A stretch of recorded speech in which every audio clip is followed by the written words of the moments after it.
오늘 오전에 이어서 7장 말씀을 나누도록 하겠습니다. 하나님께서 다윗에게 많은 복을 주셔서 하나님께서 다윗을 왕으로 삼으시고 또 이제 가장 좋은 전성기를 누리게 하시죠. 그런데 가장 큰 전성기를 누릴 때 다윗이 하는 두 가지의 아주 특이한 그리고 아주 모범적인 행동이 있는 것을 보게 됩니다. 첫 번째는 내가 이렇게 좋은 곳에 있는데 하나님의 말씀, 법궤가 이곳에 있지 않구나. 별로 좋지 않은 곳에 있구나. 또 한 가지는 하나님의 법궤를 놓을 수 있는, 아니 하나님께서 거하시는 성전을 짓고 싶다. 이 두 가지의 생각을 하는 겁니다.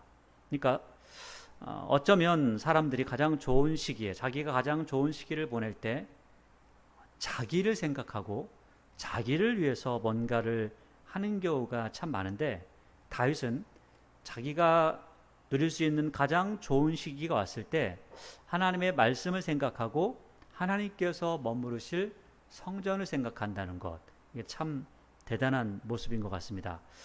그래서 오늘 7절 말씀 같은 경우는 하나님께서 좀 계실 곳이 있었으면 좋겠다라고 하는 거죠. 그래서 7장 1절을 보니까 여호와께서 주위의 모든 원수를 무찌르사 왕으로 궁에 평안히 살게 하신 때에, 그러니까 지금 다윗이 이런저런 많은 일들을 겪고 이제는 좀 편안할 때라고 하는 거죠. 이렇게 편안할 때 보통 사람들은 자기를 생각하죠. 보통 사람들은 자기 가족을 생각하고 보통 사람들은 자기의 미래를 생각하면서 어떻게 해야 이렇게 할 수 있을까 저렇게 할 수 있을까를 궁리할 텐데, 오늘 말씀을 보니까 다윗은 가장 평안할 때 하나님을 기억한다는 겁니다. 참 한편으로는 모범적이지만 참 특이하기도 합니다.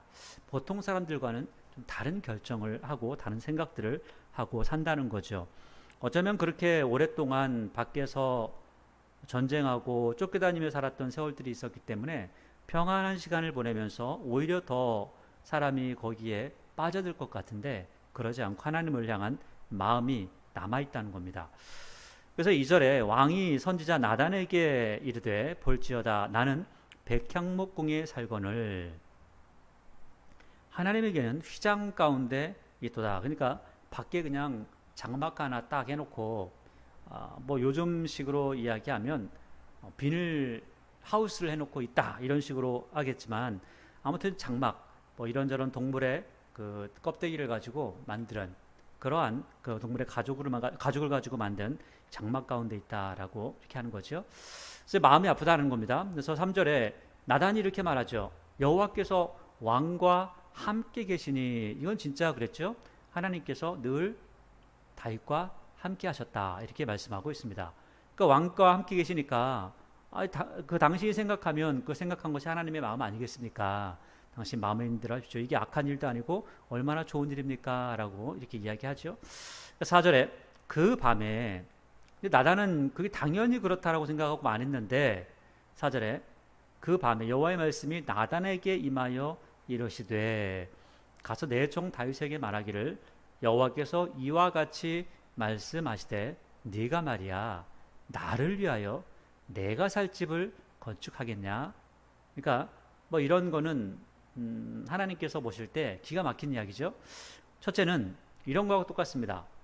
5살짜리 꼬맹이가 아빠, 난 아빠를 위해서 집을 지을 거야 하면서 그 집을 짓는 거죠. 뭐 집을 지어봐야 뭘 짓겠어요? 사람이 제가 살 수 있는 집을 지을 수가 없겠죠. 근데 그 나름대로 그 아이는 굉장히 많은 노력을 들여서 또 아버지에 대한 그 사랑을 가지고 짓겠죠. 근데 실제로 사람이 살 수 있는 곳은 아니겠죠. 하나님께서도 그런 겁니다.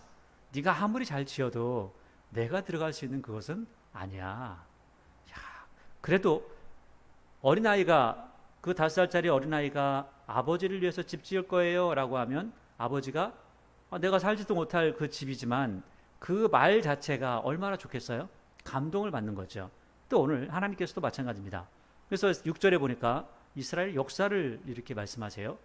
내가 이스라엘 자손을 애굽에서 인도하여 내던 날부터 오늘까지 집에 산 적이 없어. 장막과 성막 안에서 다녔다. 내가 거기서 그 좁은 곳에서 있었지. 7절에 이스라엘 자손과 더불어 다니는 모든 곳에서 내가 내 백성 이스라엘을 먹이라고 명령한 이스라엘 어느 지파들 가운데 하나에게 내가 말하기를 너희가 어찌하여 나를 위하여 백향목집을 건축하지 아니하였느냐라고 말한 적이 있냐? 그런 적이 없다라는 거죠. 그러니까 하나님께서 이걸 요구한 적이 없다는 겁니다. 참 그거 보면은 신기하죠. 다른 신들은 보면 그 신들을 위해서 짓는 어떠한 성전들, 그들 안에 성전이잖아요. 그런 것들이 엄청 많고 또 하나님의 성전보다도 이방 신들의 그 성전이나 그런 제사를 지내는 제사터 같은 게 훨씬 더 큽니다. 그거 보면 하나님이 세상에서 가장 크심에도 불구하고 하나님께서는 큰 거를 원치 않으시고 오히려 그런 것 때문에 너무 부담 가질까봐 작게 드리고 또 나머지는 너희들이 먹고 살아라 이렇게 말씀하시는 내용도 우리가 볼 수가 있는 거죠. 그러니까 8절에 그러므로 이제 내 종 다윗에게 이와 같이 말하라. 만군의 여호와께서 이와 같이 말씀하시기를 내가 너를 목장 곧 양을 따르는 데서 데려다가 내 백성 이스라엘의 주권자로 삼고, 그러니까 지금 이스라엘의 역사를 이야기하고 또 그리고 나서 다윗이란 사람의 모습을 이야기하고 있습니다. 다윗 네가 어쩐 존재였냐면 너 원래 잘난 존재 아니었잖아 라는 것을 다시 한번 이야기해 주는 거죠. 만군의 여호와께서 이와 같이 말씀하시기를 내가 너를 목장 곧 양을 따르는 데서 데려다가 내 백성 이스라엘의 주권자로 삼고, 9절에 내가 가는 모든 곳에서 내가 너와 함께 있어 내 모든 원수를 내 앞에서 멸하였은즉 땅 위에 위대한 자들의 이름같이 내 이름을 위대하게 만들어 주리라. 그러니까 하나님 앞에 내가 하나님 위해서 집 하나 짓고 싶어요 라고 한 거 그 자체로, 그러니까 꼬맹이가 아빠를 향해서 아빠 내가 아빠 위해서 집 지을 거야 하면서 뭐 모래 위에 손 집어넣고 만들어 놓고 거기서 뭐 이게 아빠를 위한 아빠의 집이야 이렇게 하는 거죠. 이제 그렇게 만들어 놓은 거, 그게 너무 기특해서 내가 네 이름을 위대하게 만들어 줄게, 위대하게 만들어 줄게 하는 거죠. 10절에 내가 또 내 백성 이스라엘을 위하여 한 곳을 정하여 그를 심고 그를 거주하게 하고 다시 옮기지 못하게 하며 악한 종류로 전과 같이 그들을 해치지 못하게 하여. 그러니까 10절 말씀을 보니까 지금 이스라엘 백성들이 한 곳에 들어와 살지만, 가나안 땅에 들어와 살지만 지금 사는 게 아니었다는 거죠. 참 어려운 시간들을 살았다는 거죠. 그러니까 뭐 블레셋이 쳐들어오고 모압이 쳐들어오고 암몬이 쳐들어오고 오랜 시간 동안 힘든 일을 당했다는 거예요. 그래서 그 힘든 일을 당했던 것 때가 언제냐면 11절 보니까 전에 내가 사사에게 명령하여 내 백성 이스라엘 다스리던 때와 같지 아니하게 하고, 그러니까 사사가 다스리던 때를 하나님께서 회상해서 말씀하실 때에도 이때가 그렇게 좋은 때는 아니었다는 거예요. 그 하나님을 잘 섬기고 하나님을 알면 이렇게 어렵게 살지 않을 텐데 하나님을 섬기는 것이 그들에게 귀찮은 그런 행동이 되어버리니까 결국 하나님께서 그들을 그렇게 돌보지 못했다는 거죠. 그래서 11절에 다시 전에 내가 사사에게 명령하여 내 백성 이스라엘을 다스리던 때와 같지 않게 할 거야. 지금 너 때부터는 다를 거야 라고 하는 거죠. 그러니까 실제로 이 사울 바로 이전까지만, 사무엘까지만 해도 사사 시대였거든요. 그러니까 이 사사들이 다스리던 시대가 하나님의 통치가 있었지만 그럼에도 불구하고 불안한 시대였다는 거예요. 하나님을 제대로 섬기지 않고. 사울 시대는 더 그랬죠. 그러니까 이제 그 뒤에 그때처럼 하지 않고 너를 모든 원수에게서 벗어나 편히 쉬게 하리라. 여호와가 또 내게 이르노니 여호와가 너를 위하여 집을 짓겠다. 야, 네가 나를 위해서 집을 짓는다고? 네가 나를 위해서? 아니, 내가 너를 위해서 집을 지어줄게. 내가 너의 가문을 세워줄게 라고 하는 거죠. 그러니까 뭐 집을 짓고 나서 하나님께서 야 내가 너 이렇게 해줄게 라고 하는 게 아니라 그가 가지고 있는 그의 마음, 그의 말 자체로도 하나님께서 벌써 받으셨다라는 것들을 알려주고 있는 거죠. 그러면서 12절에 내 수완이 차서 내 조상들과 함께 누울 때에 내가 내 몸에서 내 씨를 내 뒤에 세워 그의 나라를 견고하게 하리라. 그러니까 다윗 아들 솔로몬 그리고 르호보암 그 뒤로 쭉 이어지는 모든 그 시간들을 하나님께서 붙들어 주겠다라고 하죠. 이게 영원히 붙들어 주겠다라고 하지만 실제로 나중에 가게 되면 영원히 있지는 못하죠. 그 왕조가 깨지게 되니까 어쩔 수 없이 깨지긴 하지만 하나님께서 깨트리신 것이 아니라 이스라엘 백성들이 그것을 깨트리죠. 다윗 왕조가 그걸 깨트려 버리는 것을 볼 수가 있습니다. 13절에 그는 내 이름을 위하여 집을 건축할 것이요. 그러니까 네 뒷대 사람이 있는데 그 아이가 나를 위해서 집을 지을 거고 나는 그의 나라 왕위를 영원히 견고하게 하리라. 나는 그에게 아버지가 되고 그는 내게 아들이 되리니 그가 만일 죄를 범하면 내가 사람의 매와 인생의 채찍으로 징계하려니와. 자, 이게 아주 중요한 내용이 나오고 있는 거죠. 13절에서는 하나님께서 내가 다윗 너의 아들을 통해서 성전 짓는 것을 허락한다. 그리고 그럼에도 불구하고 솔로몬, 그러니까 너의 아들이 다스릴 때도 문제가 많을 거야. 그런데 그 문제가 많을 때 사람의 매와 인생의 채찍으로 징계해가지고 그를 버리진 않을 거야.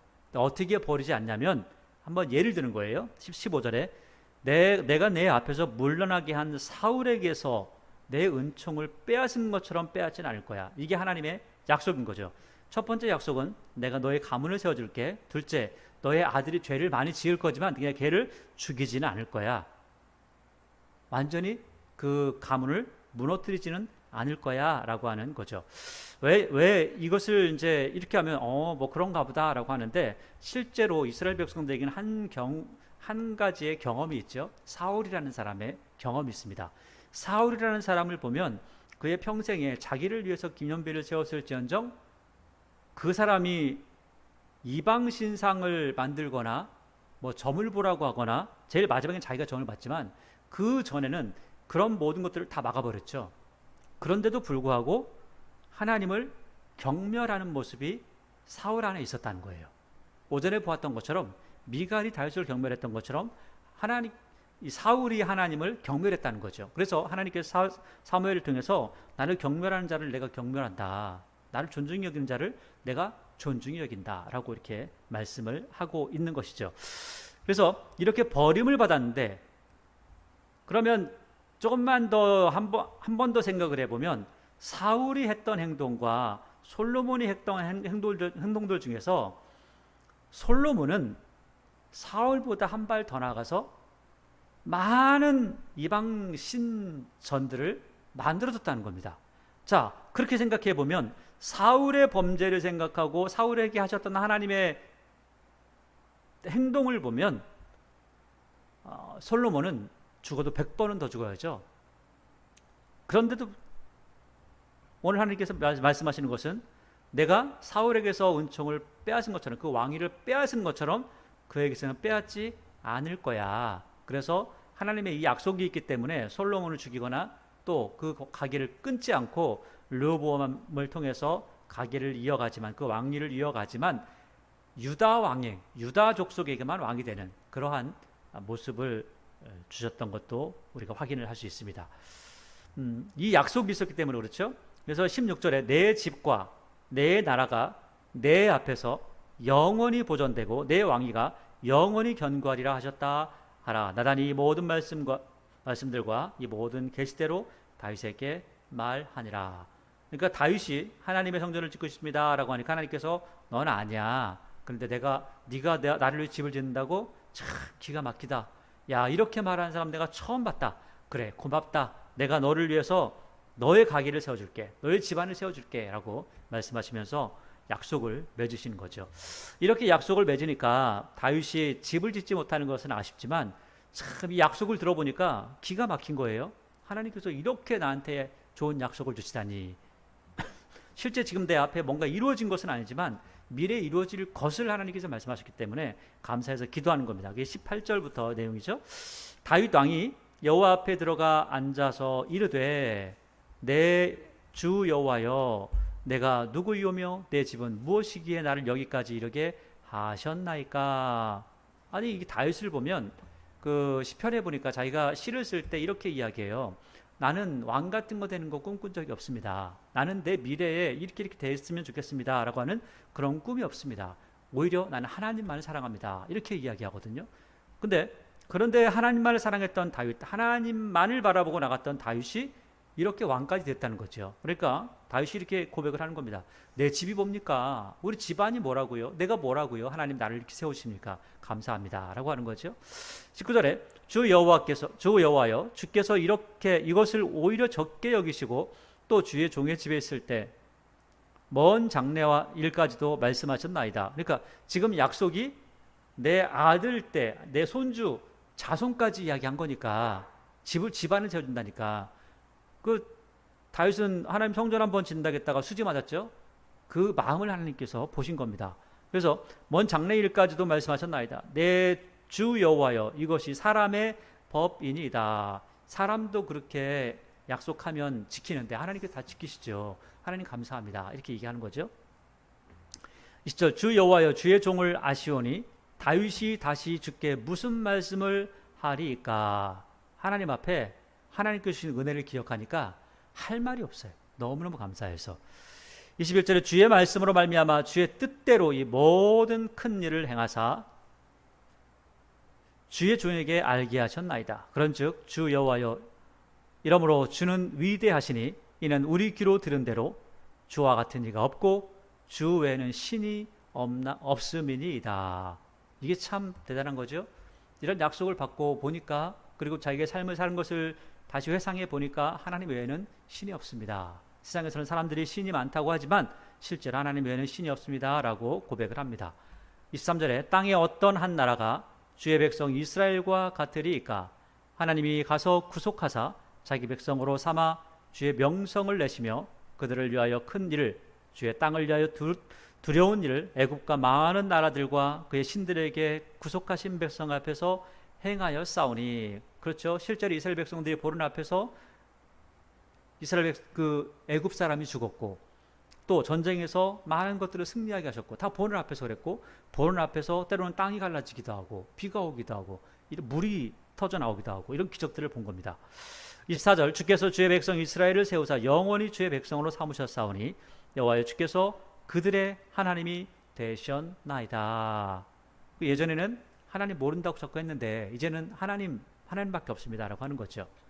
25절에 여호와 하나님이여, 이제 주의 종과 종의 집에 대하여 말씀하신 것을 영원히 세우셨사오며 말씀하시대로 행하사 사람이 영원히 주의 이름을 크게 높여 이르기를 만군의 여호와는 이스라엘의 하나님이라 하게 하옵시며. 이렇게 자기의 약속, 자기의 기도인데도 불구하고 여기에서 가장 먼저 하나님의 이름이 높임받기를 원합니다. 먼저 이렇게 이야기하죠. 하나님 앞에 영광 돌리고, 그 다음에 주의 종 다윗의 집이 주 앞에서 견고하게 하옵소서. 우리가 하나님 앞에서 하나님 믿는 믿음을 끝까지 가져갈 수 있도록 해주십시오 라고 하는 거죠. 그러면서 27절에 만군의 여호와 이스라엘의 하나님이여, 주의 종의 귀를 여시고 이르시기를 내가 너를 위하여 집을 세우리라 하셨으므로 주의 종이 이 기도로 주께 간구할 마음이 생겼나이다. 그러니까 하나님께서 주신 약속이 있으니까 기도할 기도의 제목도 생겼습니다. 약속이 있으니까 이제는 약속을 붙들고 기도할 수가 있습니다 라고 하는 거죠. 여러분, 그래서 말씀을 알아야 되는 겁니다. 하나님께서 우리에게 무엇을 말씀하셨는지 알아야지 우리가 기도할 수 있는 기도의 줄이라고 하는 것도 잡을 수가 있습니다. 무조건 기도의 줄을 잡아 아니라 하나님의 말씀을 알아야지만이 줄이 잡히고 보이는 거죠. 28절에 주 여호와여, 오직 주는 하나님이시며 주의 말씀들이 참되시니이다. 주께서 이 좋은 것을 주의 종에게 말씀하셨사오니. 자, 29절 말씀 같은 경우는 하나님 믿는 사람들이 29절 말씀만 딱 잘라가지고 집에다 붙여놓습니다. 그리고 이렇게 이야기하죠. 이제 청하건대 주의 종의 집에 복을 주사 주 앞에 영원히 있게 하옵소서. 이렇게 하는 거죠. 자, 여기 보면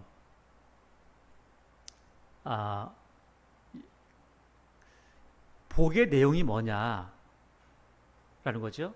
그 뒤에 보니까 주 여호와께서 말씀하셨사오니 주의 종의 집이 영원히 복을 받게 하옵소서 하니라. 그래서 사람들이 29절의 말씀, 그래서 종의 집에 복을 주사 주 앞에 영원히 있게 하옵소서, 주의 종의 집이 영원히 복을 받게 하옵소서 이렇게 써놨는데, 그분들이 써놓고 그 복이 뭐라고 생각하는지 잘 모르겠습니다.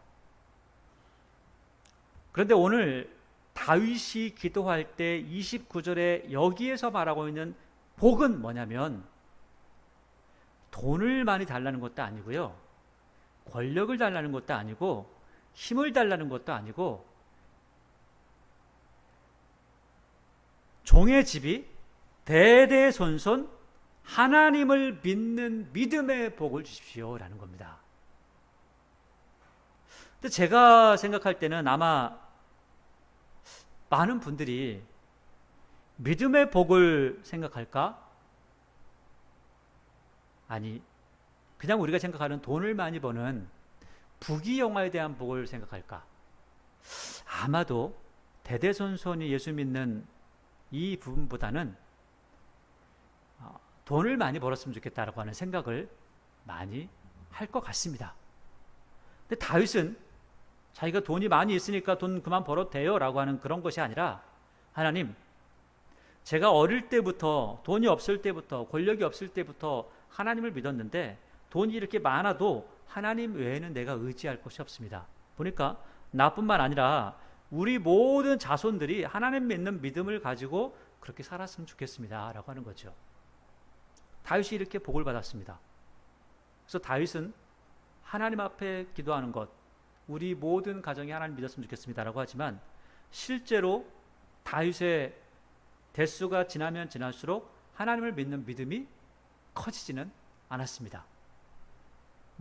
나중에는 하나님을 믿지 않았기 때문에 버림받은 거 아니겠어요? 70년 동안 바벨론에 갔다 오기도 하고 이런 것들을 겪었던 것이 하나님을 믿지 않았기 때문에 그렇죠. 그러나 다윗의 기도의 제목만큼은 이랬다는 거예요. 그리고 하나님이 누구신지에 대해서 자녀들에게 이야기해 줄 수 있는 사람이었다는 거죠. 이것을 본다면 여러분도 이 말씀을 만약에 적어 놓는다면 이게 바로 하나님 믿는 믿음의 도를 나뿐만 아니라 내 자녀, 너도 이렇게 믿어야 되는 거야 라고 하는 가르침을 줘야 된다는 거죠. 그런데 지금 이 당시에 다윗은 이런 복을 받았다고 하는데, 그럼 우리는 어떤 복을 받았을까요? 우리는 어떤 복을 받았을까요? 우리는 하나님의 자녀가 되는 권세를 받았습니다. 그래서 믿음을 통하여서 은혜, 구원을 받았다는 거죠. 우리는 죄인이어서 우리는 죽은 존재였지만 하나님께서 예수 그리스도를 보내심으로 예수 그리스도를 믿는 믿음을 가진 자들에게 구원의 은총을 주셨다는 거죠. 그래서 하나님의 아들이 되는 권세를 주셨다는 겁니다. 결국은 그 아들이 되는 권세부터 시작해서 천국을 소유할 수 있는 그 은혜까지 우리에게 허락을 하셨다는 거죠. 이 내용을 에베소서 1장에서 하나님께서 우리에게 주신 은혜가 얼마나 크냐라고 하면서 하나하나 열거를 내서 우리에게 말씀해 주고 있습니다. 자, 그 부분도 여러분들이 한번 살펴보시면 좋을 것 같습니다. 8장으로 가니까 8장에 그 후에 다윗이 블레셋 사람들을 쳐서 항복을 받고 블레셋 사람들의 손에서 메덱 암마라고 하는 곳을 받았다고 하죠. 2절에 다윗이 또 모압을 쳐서 그들로 땅에 엎드러지게 하고, 그러니까 지금 그전에는 도망 다니기 위해서 어쩔 수 없이 내가 블레셋으로 가고, 도망 다니기 위해서 어쩔 수 없이 모압으로 가고, 도망 다니기 위해서 여기저기를 방황하는 그런 모습이었다면, 이제는 오전만 해도 하나님 전쟁을 어떻게 할까요? 라고 했는데 이제는 전쟁을 해서 빼앗아 버리고 전쟁을 끝장내는 모습을 점점 이렇게 보여주는 겁니다. 그러니까 점점 안정이 되어지고 나가는 데마다 전쟁에 승리하는 모습을 보여주고 있는 거죠. 특별히 2절에 보니까 다윗이 또 모압을 쳐서 그들을 땅에 엎드러지게 하고 줄을 재어 그 2줄 길이의 사람은 죽이고 1줄 길이의 사람은 살리니 모압 사람들이 다윗의 종들이 되어 조공을 드리니라. 그러니까 지금 여기에 이 모습을 보면 여기 2번이라고 번호가 써 있는데 그 밑에 이제 나눠줄을 보게 되면 3분의 2는 죽이고 3분의 1은 살렸다, 이렇게 이야기를 하고 있습니다. 그러니까 30명을 세워놨으면 처음에 6명은 죽이고 3명 살리고 6명 죽이고 3명 살리고 이런 식으로 했다는 거죠. 그래서 결국은 10명만 살고 그리고 그 외의 사람들은 다 죽었다, 3분의 1만 살았다라는 이야기를 하는 겁니다. 그러니까 이런 굉장한 일들이, 굉장한 승리의 역사들이 있었다는 거죠. 그 다음에 3절에 로베 아들 소바왕 하닷 에셀이 자기 권세를 회복하려고 유브라데 강으로 갈 때 다윗이 그를 쳐서 그에게서 마병 1700명과 보병 2만 명을 사로잡고 병거 100대 말만 남기고 다윗이 그 외의 병거의 말은 다 발의 힘줄을 끊었더니, 그러니까 발의 힘줄을 끊으니까 병마로서는 쓰임받을 수가 없는 거죠. 5절에 다메섹에 아람 사람들이 소바왕 하다데스를 도우러 온지라 다윗이 아람 사람 2만 2천을 죽이고 다윗이 다메섹 아람에 수비대를 두매. 그러니까 수비대를 그러니까 다메섹 사람들이 살고 있는데 거기다가 수비대를 뒀으니까 거기 다메섹 사람들 살고는 있지만 그 다윗의 지배 아래에 있다라고 하는 것을 이야기하고 있는 겁니다. 수비대를 두매 아람 사람이 다윗의 종이 되어 조금을 바치니라. 다윗이 어디로 가든지 여호와께서 이기게 하시니라. 어디에 가든지 하나님께서 이기게 하셨다. 어디로 가든지 하나님께서 이기게 하신 거죠. 하나님께서 함께 하시기 때문에 그렇습니다. 이 사실은 이때만 그런 것이 아니라 다윗이 도망 다닐 때도 마찬가지죠. 어디로 가든지 어디에 가든지 다윗이 이겼죠. 근데 그때도 그렇게 이런 이야기는 쓰지 않았지만 하나님께서 이제 보니까 어디로 가든지 다 이기게 하신 게 맞다, 확실하다 이야기하는 거죠. 실제로 다윗이 하다데셀의 신복들이 가진 금 방패를 빼앗아 예루살렘으로 가져오고 또 다윗 왕이 하닷에셀의 고을 베다와 베로데에서 매우 많은 놋을 빼앗으니라. 전쟁 도구를 빼앗는 거죠. 9절에 하맛 왕 도이가 다윗이 하닷에셀에 온 군대를 쳐서 무찔렀다 함을 듣고 도이가 그의 아들 요람을 보내 다윗 왕에게 문안하고 축복하게 하니 이는 하닷에셀이 도이와 더불어 전쟁이 있던 터에 다윗이 하닷에셀을 쳐서 무찌름이라. 요람이 은그릇과 금그릇과 놋그릇을 가지고 온지라. 요즘 같으면 뭐 은그릇 금그릇 이런 거 안 하겠죠. 좀 다른 거 가져가겠죠. 근데 이 당시만 해도 이게 이제 조공을 바치는 것처럼 가져온 겁니다. 11절에 다윗 왕이 그것도 여호와께 드리되 그가 정복한 모든 나라에서 얻은 은금 곧 아람과 모압과 암몬 자손과 블렛 사람의 아말렉에게서 얻은 것들과 소바왕 르호베 아들 하닷에셀에게서 노력한 것과 같이 드리니라. 그러니까 지금 이렇게 성전에다 다 드린 것을 보니까 하나님의 성전을 짓기 위해서 준비하고 있는 그런 과정들입니다. 자기가 짓지는 못하지만 준비를 하고 있는 거죠. 13절에 다윗이 소금 골짜기, 이것을 다른 번역본들을 보면 염해라고 이렇게 이야기하는 거죠. 에돔 사람 18,000명을 쳐 죽이고 돌아와서 명성을 떨치니라. 다윗이 에돔에 수비대를 두되, 마찬가지로 에돔 사람이 살지만 수비대를 둬서 지배권 아래, 이스라엘의 지배권 아래 있다는 거죠. 온 에돔에 수비대를 두니 에돔 사람이 다 다윗의 종이 되니라. 다윗이 어디로 가든지 여호와께서 이기게 하셨더라. 이 보니까 6절도 그렇고 14절도 그렇고 어디로 가든지 하나님께서 이기게 하셨다. 하나님께서 다윗과 함께 하신다. 다윗의 전쟁이 아니라 하나님의 전쟁이다 라고 이야기하고 있죠. 15절 다윗이 온 이스라엘을 다스려 다윗이 모든 백성에게 정의와 공의를 행할세. 다윗이 다스릴 때 뭘 했냐면 정의와 공의를 행했다라고 하죠.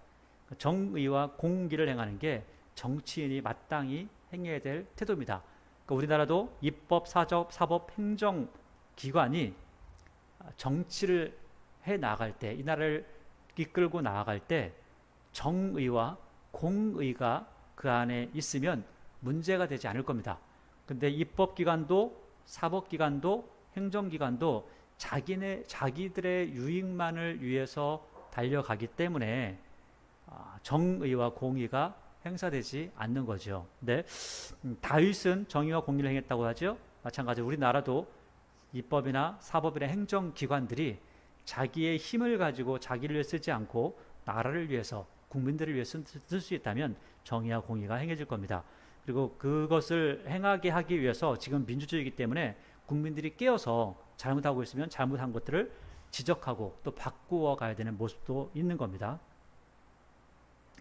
16절 스리아의 아들 요압은 군사령관이 되고 아일롯의 아들 여호사밧은 사관이 되고 아이도베의 아들 사독과 아비아달의 아들 아히멜렉은 제사장이 되고, 그러니까 제사장이 사독과 아히멜렉 이 두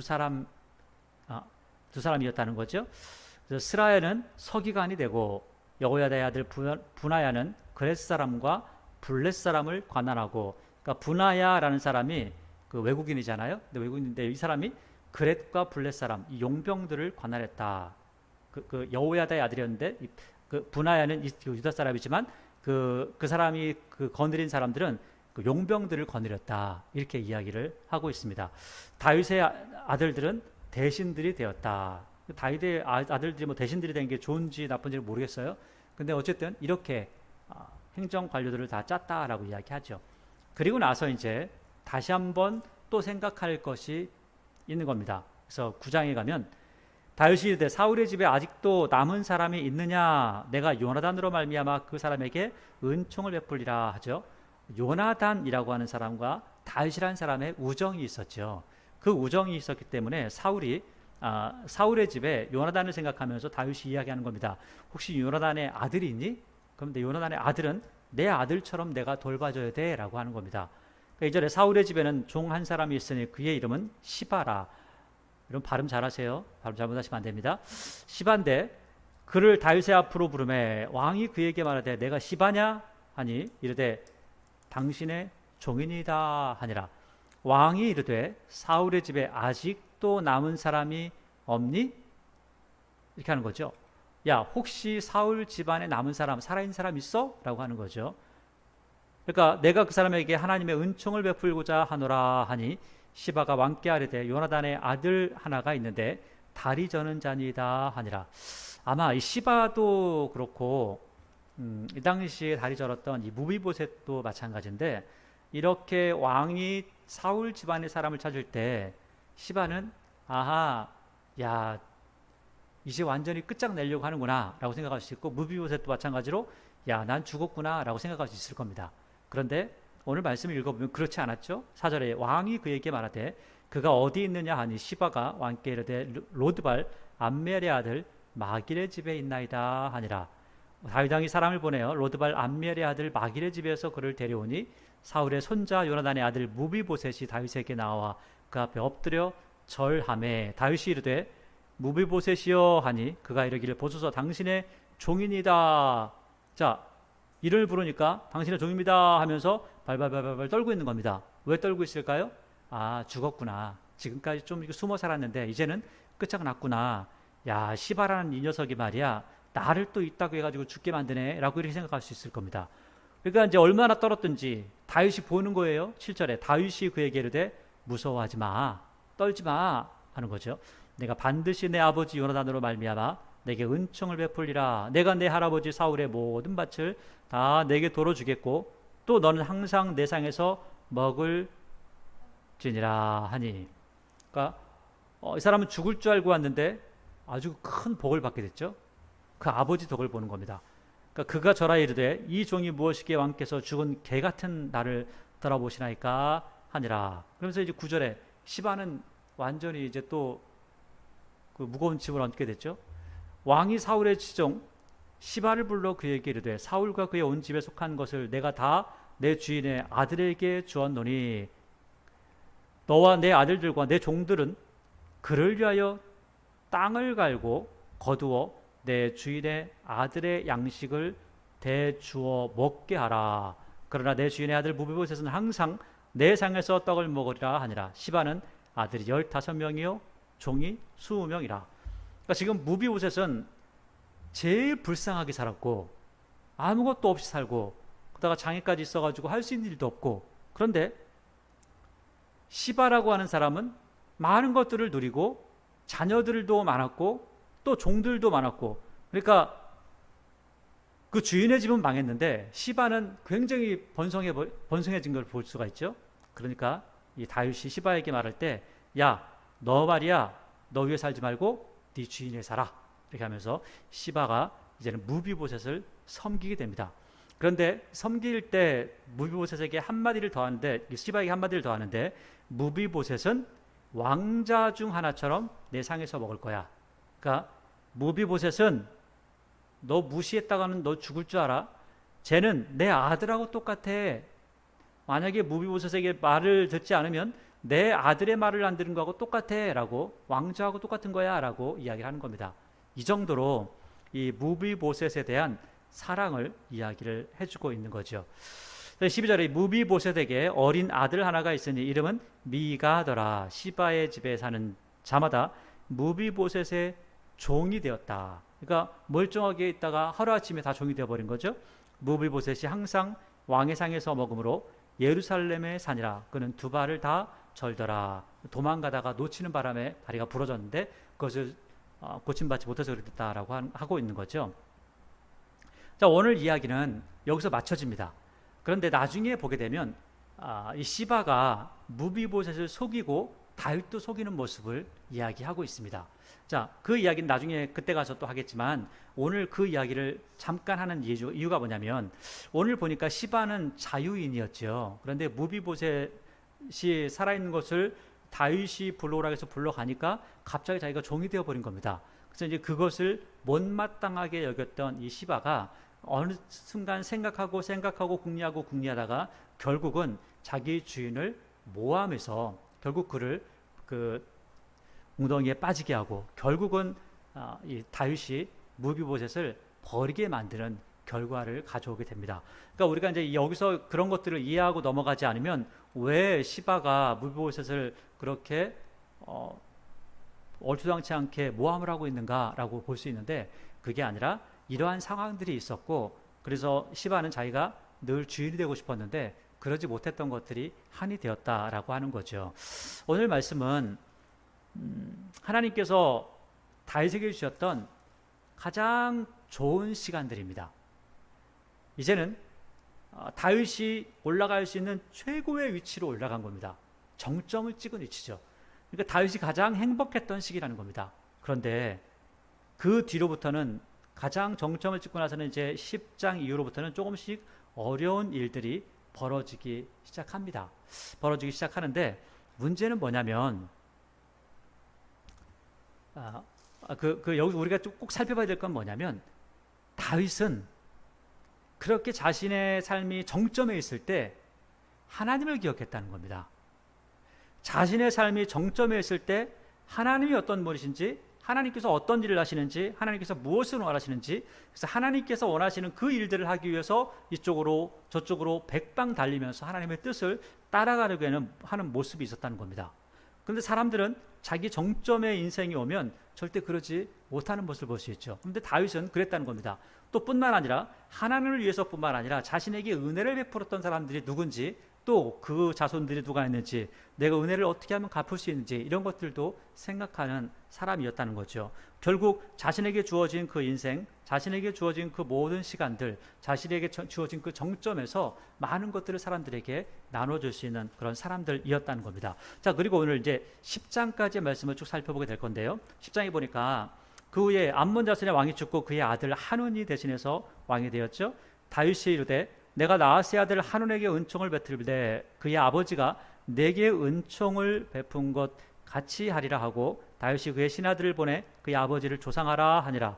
다윗의 신하들이 암몬 자손의 땅에 이름에 굉장히 좋은 마음으로 내가 조문을 하겠다라고 이렇게 했는데 3절에 꼭 좀 그 힘 있는 사람이 오면 사람들이 생각을 하죠. 쟤들이 그냥 왔을까? 싸우려고 왔을까? 살펴보려고 왔을까? 하는 거죠. 그러니까 암몬 자손의 관리들이 그들의 주 한운에게 말하기를 왕은 다윗이 조객을 당신에게 보낸 것이 왕의 아버지를 공경함인 줄로 여기십니까? 다윗이 그의 신하들을 당신에게 보내 이 성을 엿보고 탐지하여 함락시키고자 함이 아니니까 하니 이 한운이 다윗의 신하들을 잡아 그들의 수염 절반을 깎고 원래 이들은 그 머리나 수염을 깎지 않잖아요. 그죠? 근데 그것도 절반만 딱 깎아버렸어요. 그들의 의복에 중동볼기까지 자르고 돌려보내매 이 사람들은 지금 이 당시에 그 옷이라고 하는 게 치마를 입고 다니는 거잖아요. 근데 그 위까지 잘라버리고 뭐 완전히 초미니 스커트를 만들어버린 거죠. 엉덩이가 보이는 자르고 돌려보내니 사람들이 이 일을 다윗에게 알리니라. 그 사람들이 크게 부끄러워하므로 왕이 그를 맞으러 보내 이르기를 너희는 수염이 자라기까지 여리고에 머물다가 돌아오라. 왜 여리고에 있냐면 그 암몬에서 쭉 오려면 여리고를 거쳐서 오게 돼 있습니다. 그러니까 여리고에 멈춰 있다가 와라 하는 거죠. 6절에 암몬 자손들이 자기들이 다윗에게 미움이 된 줄 알고 암몬 자손들이 사람을 보내 벳르옵 아람 사람과 소바 아람 사람의 그러니까 아람 사람도 벳르옵 아람 사람이 있고 소바 아람 사람이 있는 거죠. 지역 사람들이 있는 겁니다. 보병 2만 명과 마아가 왕 그의 사람 1000명과 돕 사람 12,000명을 고용한지라. 그러니까 용병을 썼죠. 다윗이 듣고 요압과 용사의 온 무리를 보내매 암몬 자손은 나와서 성문 어귀에 진을 쳤고 소바와 르옵 아람 사람과 돕과 마아가 사람들은 따로 들에 있더라. 요압이 자기와 맞서 앞뒤에 친 적진을 보고 이스라엘 선발한 자 중에서 또 엄선하여 아람 사람과 싸우려고 진치고 그 백성의 남은 자를 그 아우 아비새의 수하에 맡겨 암몬 사람과 싸우려고 진치게 하고, 둘이 이제 양쪽에서 진을 나눠가지고 싸우는 거죠. 그러면서 뭐라고 하냐면 야야 아우야 이렇게 말하는 거죠. 11절에 아우야, 만약에 아람 사람이 나보다 강하면 네가 나를 도와주고, 만약 암몬 사람이 너보다 강하면 내가 너를 도와줄게, 이렇게 얘기하는 겁니다. 그러니까 12절에 너는 담대하라. 우리가 우리 백성과 우리 하나님의 성읍들을 위하여 담대히 하자. 여호와께서 선히 여기시는 대로 행하시기를 원하노라 하고, 요압과 그와 함께한 백성이 아람 사람을 대항하여 싸우려고 나아가니 그들이 그 앞에서 도망하고, 암몬 자손은 아람 사람이 동함을 보고 그들도 아비새 앞에서 도망하여 성읍으로 들어간지라. 요압이 암몬 자손을 떠나 예루살렘으로 돌아가니라. 그러니까 원래는 야 우리 둘 다 조금은 붙이지만 열심히 싸워보자 했는데 오히려 상대방이 무서워서 먼저 도망가 버렸다는 거죠. 그러니까 하나님께서 이렇게 하시니까, 함께 하시니까 모든 걸 승리하게 하신다라는 겁니다. 15절에 아람 사람이 자기가 이스라엘 앞에서 패하였음을 보고 다 모임에 하닷 에셀이 사람을 보내 강 건너쪽에 있는 아람 사람을 불러내매 그들이 헬람에 이르니 하닷 에셀의 군 사령관 소박이 그들을 거느린지라. 어떤 사람이 다윗에게 알림해 그가 온 이스라엘을 모으고 요단을 건너 헬람에 이르매 아람 사람들이 다윗을 향하여 진을 치고 더불어 싸우더니 아람 사람이 이스라엘 앞에서 도망한지라. 다윗이 아람 병거 700대와 마병 4만 명을 죽이고 또 그 군사령관 소박을 치매 거기서 죽이니라. 하닷 에셀에게 속한 왕들이 자기가 이스라엘 앞에서 패함을 보고 이스라엘과 화친하고 섬기니 그러므로 아람 사람들이 두려워하여 다시는 암몬 자손을 돕지 아니하니라. 참 이렇게 암몬 사람들을 쳐서 완전히 끝장을 냈다. 이제는 조공을 받는 단계가 되었다. 예전에는 이 나라들이 항상 쳐들어와서 힘들었는데 이제는 이 나라들이 쳐들어오지 못하고 오히려 다윗을, 이스라엘을 두려워하게 되었다라고 이야기를 하면서 맞춰지는 것을 보게 됩니다. 우리가 시편 60편을 좀 보도록 하겠습니다.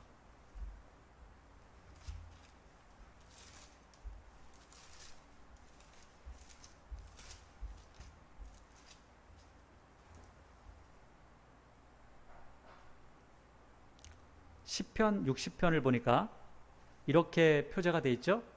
다윗이 교훈하기 위하여 지은 믹담인데 이 누자를 따라 수산 에돛에 맞춘 노래. 다윗이 아람 나하라임과 아람 소바와 싸우는 중에 요압이 돌아와 에돔을 소금골짜기에 쳐서 12,000명을 죽인 때에라고 이렇게 나와 있습니다. 이렇게 그러니까 이 지금 아까 있었던 전쟁의 모습을 이야기하고 그 다음에 시를 썼다는 거예요. 그래서 이렇게 뭐라고 하냐면 하나님이여 주께서 우리를 버려 흩으셨고 분노하셨사오나 지금은 우리를 회복시키소서.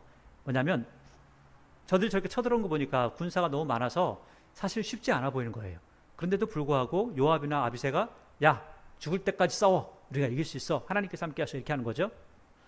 어렵다는 겁니다. 2절 주께서 땅을 진동시키사 갈라지게 하셨사오니 그 틈을 기우소서. 땅이 흔들림이니이다. 주께서 주의 백성에게 어려움을 보이시고 비틀거리게 하는 포도주를 우리에게 마시게 하셨나이다. 주를 경외하는 자에게 깃발을 주시고 지혜를 위하여 달게 하셨나이다. 주께서 사랑하시는 자를 건지시기 위하여 주의 오른손으로 구원하시고 응답하소서. 하나님이 그의 거룩하심을 말씀하시되 내가 뛰놀리라. 내가 세겜을 나누며 숫꽃 골짜기를 측량하리라. 길르앗이 내 것이요 므낫세도 내 것이며 에브라임은 내 머리에 투구요 유다는 나의 규이며 모압은 나의 목욕통이요 에돔에는 나의 신발을 던지리라. 블레셋아 나로 말미암아 외치라 하셨도다. 그러니까는 목욕통, 신발 이런 거 보면 노예들이 이렇게 하는 거죠. 노예들이 목욕을 시켜주고 신발 시켜주고 하잖아요. 그러니까 모압이나 에돔, 그 다음에 블레셋 얘들은 다 노예들이다. 노예가 됐다.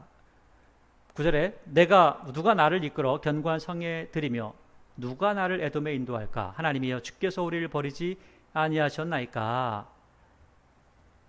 하나님이여 주께서 우리 군대와 함께 나아가지 아니하시나이까? 우리를 도와 대적을 치게 하소서. 사람의 구원은 헛됨이니이다. 그러니까 지금 이렇게 한창 자기가 정점에 올라왔을 때에도 마치 버림받은 것처럼 느낄 정도로 많은 군대들이 와서 고통스럽게 힘들게 했다는 거예요. 그럼에도 불구하고 하나님, 내가 누구를 의지하겠습니까? 하나님밖에 더 있습니까? 라고 하는 거죠. 우리가 하나님을 의지하고 용감하게 행하리니 그는 우리의 대적을 밟으실 이심이니이다 하면서 여기서 마치게 되죠. 오늘 다윗이 정점에 올라온 이 삶 가운데도 흔들리지 아니하고 하나님, 내가 하나님만을 의지합니다. 하나님만을 바라봅니다. 라고 이렇게 고백을 하는 모습을 보게 됩니다.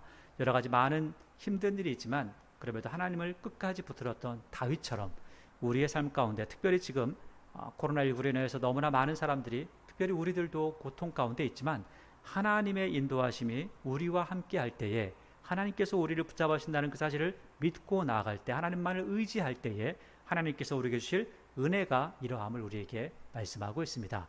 오늘 이 은혜의 말씀을 들었다면 이 은혜가 하나님을 믿는 우리에게 함께 하신다는 사실을 다시 한번 깊이 새기시기를 원합니다. 그렇게 새겼기에 항상 하나님의 은혜를 체험하고 더욱더 큰 감사로서 하나님 앞에 나아가는 저와 여러분의 모습이 되기를 원합니다. 기도하겠습니다.